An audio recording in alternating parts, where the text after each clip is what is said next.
Muy buenas. Hoy vamos a meternos de lleno con uno de los grandes cocos de cualquier oposición, la Constitución española. Pero ojo, no vamos a hacer un repaso de arriba abajo, no. Vamos a ir directos al grano, a cazar esas 5 preguntas trampa que caen una y otra vez y que de verdad marcan la diferencia entre un apto y un no apto. ¿Listos? Pues empezamos. A ver, esta es la pregunta del millón. ¿A que sí? Uno se pasa meses estudiando, memorizando artículos, y llega el día del examen y ¡zas! Una pregunta que parecía sencilla te deja completamente en blanco. Es súper frustrante. Entonces, ¿cuál es el problema? ¿Por qué pasa tanto? Pues mirad, la respuesta en realidad es bastante simple. Casi nunca es por falta de horas de estudio. El verdadero enemigo, y en lo que nos vamos a centrar hoy, son esas preguntas diseñadas para pillar, las famosas preguntas trampa.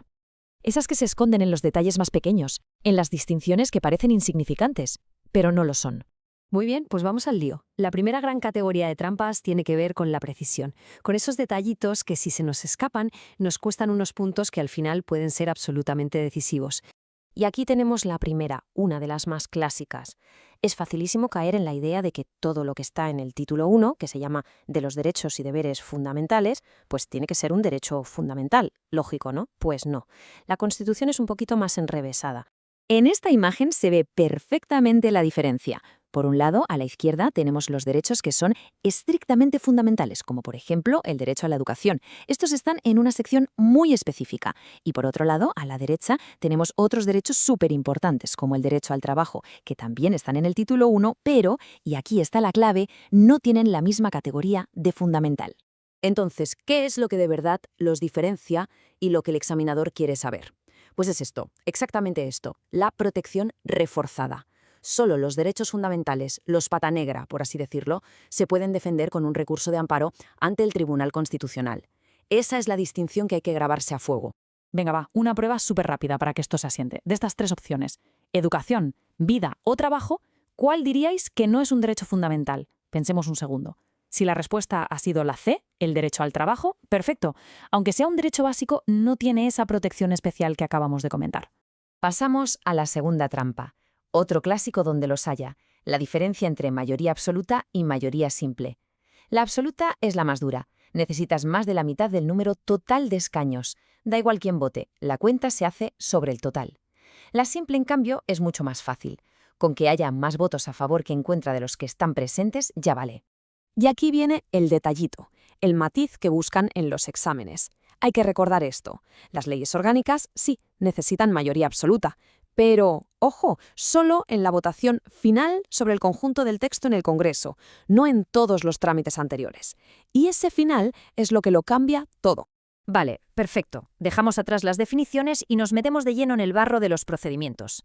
Las siguientes 3 trampas se centran en el quién hace qué, en el cómo y en el cuándo de algunos procesos clave. Entramos en la trampa número 3, el famoso artículo 116. Los estados de alarma, excepción y sitio. Un verdadero laberinto para muchos. El error más común aquí es un lío de papeles. ¿Quién declara el estado y quién le tiene que dar permiso? Esta tabla lo deja meridianamente claro. Vamos a verlo. Estado de alarma lo declara el gobierno y simplemente da cuenta al Congreso, sin más. Estado de excepción también lo declara el gobierno, pero atención, aquí necesita la autorización previa del Congreso. Y el gran cambio, el estado de sitio. Aquí el que declara es el Congreso, eso sí, a propuesta del gobierno. Son diferencias sutiles pero vitales para un test. Vamos con el siguiente punto caliente, la Iniciativa Legislativa Popular, o ILP. Esta es una trampa de memoria pura y dura. El examen va a intentar liarnos con el número exacto de firmas que hacen falta. Y el número mágico, el que hay que recordar, es este, 500.000. Medio millón. Ni 300.000 ni 600.000, que son las cifras que suelen poner para despistar. Es un número redondo que hay que tener clarísimo. 500.000. Pero cuidado, que la trampa a veces tiene doble fondo. No solo preguntan por el número. Es igual de importante saber para qué temas no se puede usar una ILP. Como vemos, queda totalmente fuera de temas de impuestos, temas internacionales, la prerrogativa de gracia, o sea, los indultos, y, súper importante, para la reforma de la propia Constitución. Venga, otra prueba de fuego, rapidita, para que se fije el dato. ¿Cuántas firmas hacen falta? ¿300.000, 600.000 o 500.000? ¿Un segundo? La respuesta, claro, es la C, 500.000. Que no se nos olvide.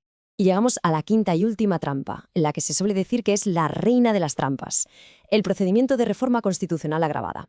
Es un proceso largo, con muchos pasos, y es increíblemente fácil olvidarse de alguno o cambiar el orden con los nervios del examen. A ver, vamos a desglosarlo para que quede claro. Paso 1. Hace falta una mayoría súper reforzada, 2/3 del Congreso y del Senado. Paso 2. Y este es el que se olvida a todo el mundo. Se disuelven las Cortes inmediatamente. Hay elecciones. Paso 3. Las nuevas cámaras que salgan de esas elecciones tienen que volver a aprobarlo. Y paso 4. Para rematar, un referéndum obligatorio para que la gente lo ratifique. Y la pregunta del millón es, ¿cuándo se aplica todo este jaleo? Pues solo en 3 casos muy concretos. Si la reforma afecta al título preliminar, a esa sección de los derechos fundamentales de la que hablábamos antes, o a la corona.